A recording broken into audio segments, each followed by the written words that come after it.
Hello and welcome to everyone. LTA series of SCP, जिसमें हम लोग पढ़ते होते हैं लर्न थ्रू एनिमेशन, यानी जो कॉन्सेप्ट अपने पास फिजिक्स का, केमिस्ट्री का या मैथ का या बायो का है, उसको एनिमेशंस की मदद से हम लोग पढ़ते होते हैं, उसको समझने का कोशिश करते हैं। क्योंकि जो हम लोग क्लासेस में करते होते हैं वो एक थ्योरेटिकल वे होता है जिसके थ्रू हम लोग सीखते हैं, और क्लासेस की चीजें आसानी से हम रिवाइज कर जाए। इस कारण से एससीपी का ये एलटीए सीरीज आया है, जिसमें आप बड़े बड़े चैप्टर्स को बहुत छोटे से बहुत कम समय में रिवाइज कर पाए। जिससे आपका जो भी कॉन्सेप्ट आप पीछे क्लासेस में पढ़े हैं और रिवीजन से पहले एक बार अगर इस एलटीए सीरीज के अंतर्गत जितने भी सब्जेक्ट के वीडियोस आए हैं उन वीडियोस को देख लें तो आपका पूरा का पूरा चैप्टर आराम से एक बार रिकॉल हो जाएगा। वो रिकॉल हो जाए फिर आप अपने नोट्स को पढ़ें और अपने एग्जाम का प्रिपरेशन करें। तो इसी क्रम में हम लोग इसके पहले चैप्टर के बाद अब दूसरे चैप्टर की बात करते हैं, इकाई एवं बीमा। उस इकाई एवं बीमा के अंदर अपने को पहला जो टॉपिक पढ़ना होगा वो होगा मात्रक एवं मात्रकों का परिभाषा। मतलब मात्रक क्या होते हैं और मात्रक को किस तरह से परिभाषित करते हैं, हम लोग इस चीज को यहाँ पे पढ़ेंगे। एनिमेशंस की मदद से हम लोग लंबाई के मापन को समझेंगे, एनिमेशन की मदद से हम लोग द्रव्यमान के मापन को समझेंगे, एनिमेशन की मदद से हम लोग वीडियोस की मदद से हम लोग समय के मापन को सीखेंगे। इन बेसिक चीजों को सीखने के बाद फिर जब हम इस वीडियो में आगे बढ़ेंगे तो उस वीडियो में आपको मिलता होगा त्रुटियों के आंकलन, यानी त्रुटियों को कैसे डिफाइन करते हैं, त्रुटियों को कैसे विश्लेषण किया जाता है, वो पढ़ेंगे। इस त्रुटियों के विश्लेषण के बाद फिर हम लोग इस वीडियो के अगले सीरीज में अगले टॉपिक में पहुंचेंगे, जो होगा अपने पास महत्वपूर्ण अंकों का विश्लेषण या महत्वपूर्ण अंकों के बारे में जानना। उस अंकों के बारे में हम लोग जान क्या रहे होंगे, सार्थक अंक किसको कहते हैं और पूर्णांकन किसको कहते हैं, वो हम लोग सीख रहे होंगे। बस बहुत कम समय में उस वीडियो की मदद से आपको पूरे कॉन्सेप्ट को देने की कोशिश की गई है। उसके बाद जब हम आगे बढ़ेंगे तो बीमीय सूत्र एवं बीमीय समीकरणों के बारे में अध्ययन करेंगे, और इस बीमीय सूत्र और समीकरणों के अध्ययन करने के बाद हम ये जो बीमीय सूत्र पढ़ रहे होंगे उसको हम अप्लाई करेंगे, यानी उसका एप्लीकेशन यानी उसका विश्लेषण पढ़ेंगे। तो इस तरह से हम लोग पूरा जो फिजिक्स का 11th का दूसरा चैप्टर है उसको बहुत कम समय में लगभग 17 से 18 मिनट के बीच के समय में पूरे के पूरे वीडियो को एक साथ अच्छे से समझ पाएंगे, कॉन्सेप्ट को रिवाइज कर पाएंगे। इस वीडियो को सिर्फ आप रिवीजन के मकसद से देखें। जब भी आप रिवीजन करने बैठते हैं तो इस वीडियो को एक बार देख लें, फिर आप कॉपी पे जाएं, जिससे आपका कॉन्सेप्ट एकदम रिन्यू हो जाएगा, क्लास की फील आएगी और फिर आप उसको कॉपी से अपने कंटेंट से कनेक्ट कर पाएंगे। तो चलिए बच्चों, अब स्टार्ट करते हैं हम लोग वीडियो को और अपने कॉन्सेप्ट को बूस्ट करते हैं। मात्रक और मापन। भौतिकी के अध्ययन में मापन बहुत अधिक महत्वपूर्ण है। किसी भौतिक राशि के मापन में निम्न की जरूरत होती है। एक मानक उस रूप में जिसमें राशि को मापा जाना है। आंकिक मान जो ये प्रदर्शित करे कि भौतिक राशि में मानक कितनी बार आता है। मात्रकों को दो वर्गों में वर्गीकृत किया जाता है। वे इस प्रकार हैं: मूल मात्रक और व्युत्पन्न मात्रक। मूल राशियों के मात्रक मूल मात्रक कहलाते हैं। ऐसे मात्रक जो किसी भी आंकिक मान को शामिल किए बिना मूल मात्रकों की सहायता से व्युत्पन्न किए जाते हैं, व्युत्पन्न मात्रक कहलाते हैं। मात्रकों की अंतरराष्ट्रीय प्रणाली। लंबाई, द्रव्यमान और समय के लिए अंतरराष्ट्रीय रूप से 4 प्रणालियां हैं। MKS यानी मीटर किलोग्राम सेकेंड, CGS यानी सेंटीमीटर ग्राम सेकेंड, FPS यानी फुट पाउंड सेकेंड, SI यानी मात्रकों की अंतरराष्ट्रीय प्रणाली। सभी भौतिक राशियों के मात्रक मात्रक की SI प्रणाली में प्राप्त किए जाते हैं। लंबाई का मापन। जैसा कि आप जानते हैं, मीटर पैमाना, वर्नियर कैलिपर्स, स्क्रू गेज आदि लंबाई के मापन हेतु हैं। हम निम्न के लिए कुछ अप्रत्यक्ष विधियों का प्रयोग करते हैं। लंबी दूरियों को मापना और बहुत छोटी दूरियों को मापना। बहुत अधिक दूरी मापने के लिए लंबन विधि का प्रयोग किया जाता है। उदाहरण के लिए पृथ्वी और चंद्रमा के मध्य की दूरी। आइए इसे एक उदाहरण से समझें। एक लड़की दो अलग अलग बिंदुओं P और Q से एक दीवार पर छड़ को देख रही है। वो ध्यान देती है कि छड़ की स्थिति दीवार के सापेक्ष बदलती हुई प्रतीत होती है। इसे लंबन कहा जाता है। P और Q के मध्य की दूरी आधार कहलाती है। बहुत छोटी दूरियों को मापने के लिए टनलिंग माइक्रोस्कोपी का प्रयोग किया जाता है, क्योंकि इसकी विभेदन क्षमता बहुत उच्च होती है। उदाहरण के लिए एक अणु के आकार की गणना। द्रव्यमान का मापन। किसी पिंड के द्रव्यमान को पिंड में मौजूद द्रव्य की मात्रा के रूप में परिभाषित करते हैं। द्रव्यमान से संबंधित दो महत्वपूर्ण भौतिक राशियां हैं। ये राशियां हैं जड़त्वीय द्रव्यमान और गुरुत्वीय द्रव्यमान। जड़त्वीय द्रव्यमान पिंड का द्रव्यमान पिंड के जड़त्व की माप द्वारा निर्धारित किया जाता है। पिंड का द्रव्यमान जितना अधिक होता है, पिंड में दिया गया त्वरण उत्पन्न करने के लिए उतने ही अधिक बल की आवश्यकता होती है। F बराबर ma, m बराबर F बटा a। किसी पिंड के जड़त्वीय द्रव्यमान को मापने के लिए हम जड़त्वीय तुला को उपयोग में लाते हैं। गुरुत्वीय द्रव्यमान यह पिंड का वह द्रव्यमान है जो पृथ्वी के कारण इस पर कार्यरत गुरुत्वीय खिंचाव को निर्धारित करता है। पिंड के गुरुत्वीय द्रव्यमान को मापने के लिए हम सामान्य तुला का प्रयोग करते हैं। किसी वस्तु का द्रव्यमान इसके द्रव्यमान की ज्ञात द्रव्यमानों से तुलना करके ज्ञात करते हैं। परमाणुओं और अणुओं के संदर्भ में द्रव्यमान का मानक मात्रक एकीकृत परमाणविक द्रव्यमान मात्रक U है। एक एकीकृत परमाणविक द्रव्यमान मात्रक बराबर 1U बराबर कार्बन -12 समस्थानिक के एक परमाणु के द्रव्यमान का 1/12, जिसमें इलेक्ट्रॉनों का द्रव्यमान शामिल है, बराबर 1.66 गुणे 10 की घात -27 किलोग्राम। समय का मापन। ऐसी घटना जिसकी पुनरावृत्ति होती है समय की माप के रूप में प्रयोग की जा सकती है। मापन पुनरावृत्तियों की गिनती पर आधारित होता है। मात्रकों की सभी प्रणालियों में समय का मात्रक सेकंड है। समय अंतराल को मापने के लिए कुछ तकनीकें इस प्रकार हैं। विद्युतीय दोलित्र, ये प्रत्यावर्ती धारा आपूर्ति या 50 हर्ट्ज आवृत्ति का उपयोग करते हैं। एक समय पैमाना प्राप्त करने के लिए इस प्रत्यावर्ती धारा पर संचालित समकालिक मोटर का प्रयोग किया जाता है। विद्युत चुंबकीय दोलित्र एक अर्धचालक उपकरण द्वारा बहुत उच्च आवृत्ति के विद्युत चुंबकीय दोलन उत्पन्न किए जाते हैं।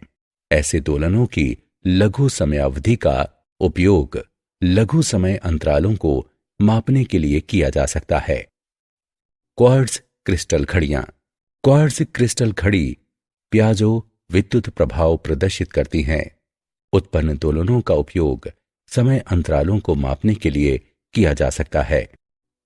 परमाणविक घड़ियां, इन घड़ियों को परमाणुओं के भीतर आवर्ती कंपनों को मापने हेतु उपयोग में लाया जाता है। रेडियो एक्टिव तिथि, समय बीतने के साथ साथ जिन रेडियो एक्टिव परमाणुओं का क्षय हो चुका है उनसे मौजूद परमाणुओं की संख्या के अनुपात को नोट करके लंबे समय अंतरालों को मापने के लिए इस तकनीक का प्रयोग किया जाता है। जीवाश्मों की आयु का अनुमान लगाने के लिए कार्बन का उपयोग किया जाता है।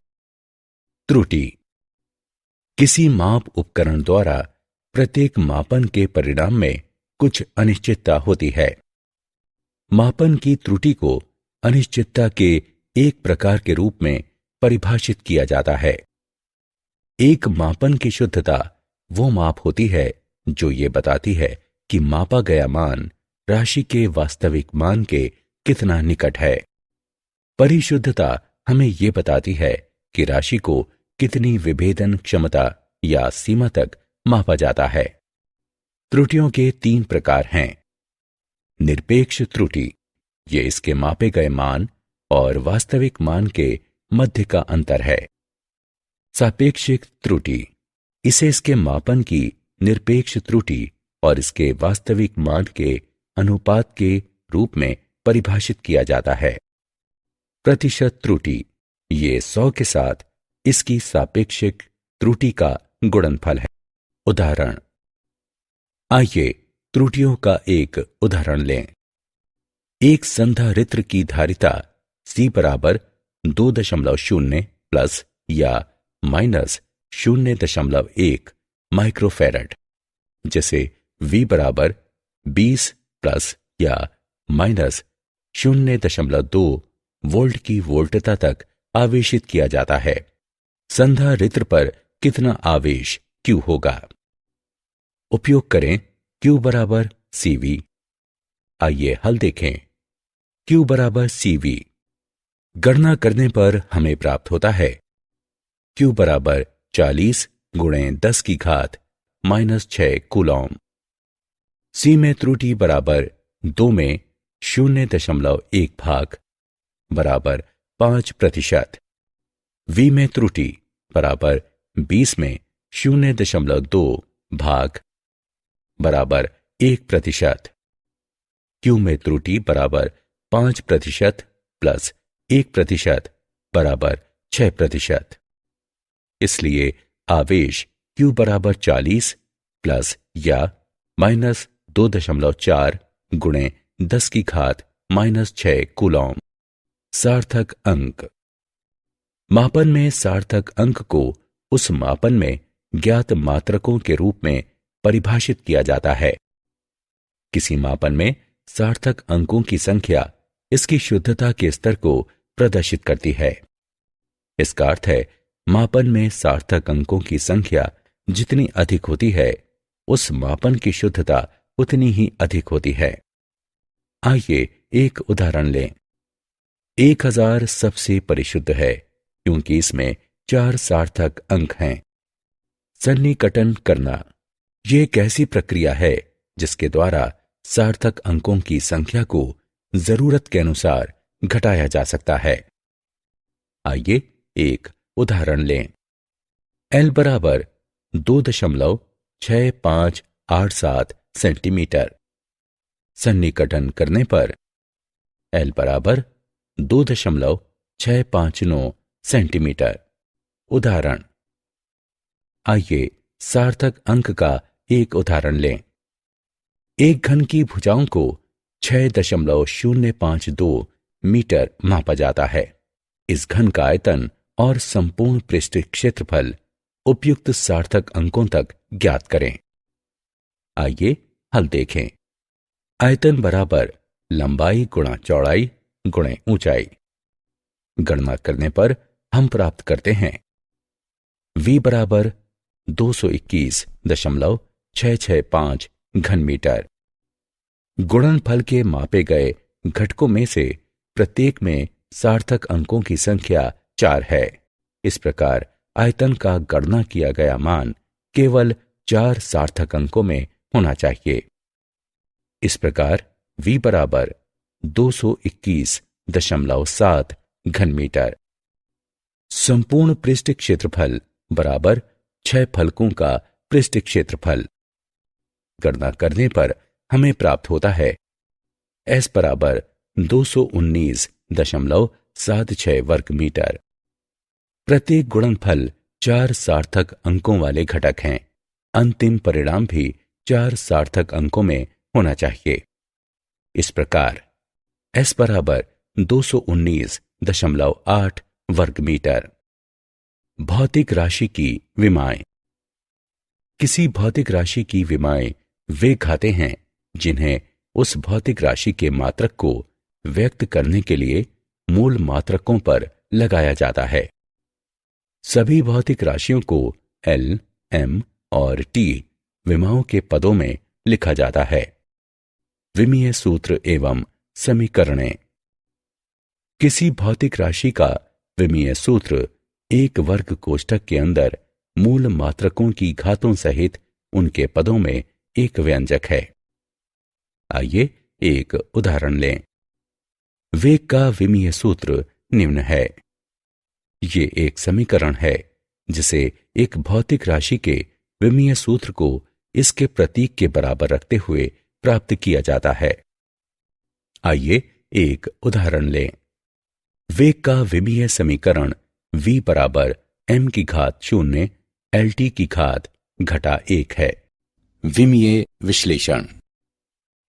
भौतिक राशियों के परिमाणों को एक दूसरे में जोड़ा या एक दूसरे से घटाया केवल तभी जा सकता है जब वे समान विमाओं में हों। विमीय विश्लेषण के उपयोग। किसी भौतिक राशि को मात्रक की एक प्रणाली से दूसरी प्रणाली में बदलना। दिए गए भौतिक संबंध के सही होने की जांच करना। दी गई भौतिक राशियों के मध्य संबंध स्थापित करना। क्या आप जानते हैं, international bureau of weights and measures एक अंतरराष्ट्रीय मानक संगठन है। ऐसे 3 संगठनों में से एक मात्रकों की अंतरराष्ट्रीय प्रणाली SI की देखरेख हेतु गठित की गई है। संगठन को सामान्यतः इसके फ्रांसीसी नाम BIPM से जाना जाता है। 1893 में शिकागो में धारा और प्रतिरोध के लिए जिन विद्युत मात्रकों को अपनाया गया उन्हें अंतरराष्ट्रीय कहा जाता है और अंतरराष्ट्रीय एम्पियर और अंतरराष्ट्रीय ओम की परिभाषाओं की पुष्टि 1908 में लंदन के अंतरराष्ट्रीय सम्मेलन में की गई। परिभाषित किए जाने के लिए तापमान पैमानों के प्रयोग करने का तरीका ऊष्मागतिकी तापमान को व्यक्त करने के लिए ये सामान्य विधि है।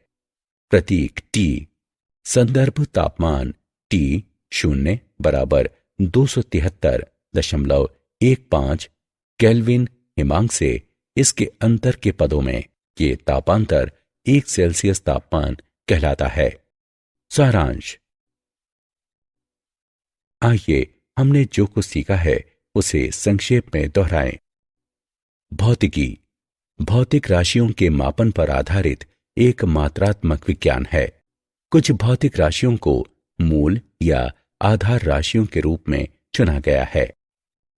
मात्रकों की अंतरराष्ट्रीय प्रणाली SI 7 मूल मात्रकों पर आधारित है जो वर्तमान में अंतरराष्ट्रीय रूप से स्वीकृत मात्रक प्रणाली है और व्यापक रूप से पूरी दुनिया में उपयोग में लाई जाती है। SI मात्रकों का सभी भौतिक मापनों में प्रयोग किया जाता है। इनसे आधार राशियां और व्युत्पन्न राशियां दोनों प्राप्त की जाती हैं। भौतिक मापनों को वैज्ञानिक संकेतन में छोटी या बड़ी राशियों में 10 की घातों के साथ व्यक्त किया जाता है। किसी भी भौतिक राशि की गणना करने में संबंध में शामिल व्युत्पन्न राशियों के लिए मात्रकों को बीजगणितीय राशियों के रूप में माना जाता है जब तक कि अभीष्ट मात्रक प्राप्त नहीं हो जाते। भौतिक राशियों के मापन के लिए प्रत्यक्ष और अप्रत्यक्ष विधियों का प्रयोग किया जाता है। परिणाम को व्यक्त करते समय मापन में त्रुटियों के साथ सटीकता और परिशुद्धता का ध्यान रखा जाता है। भौतिक राशियों आदि में संबंध स्थापित करके समीकरणों की विमीय एकरूपता की जांच करने के लिए विमीय विश्लेषण का उपयोग किया जा सकता है।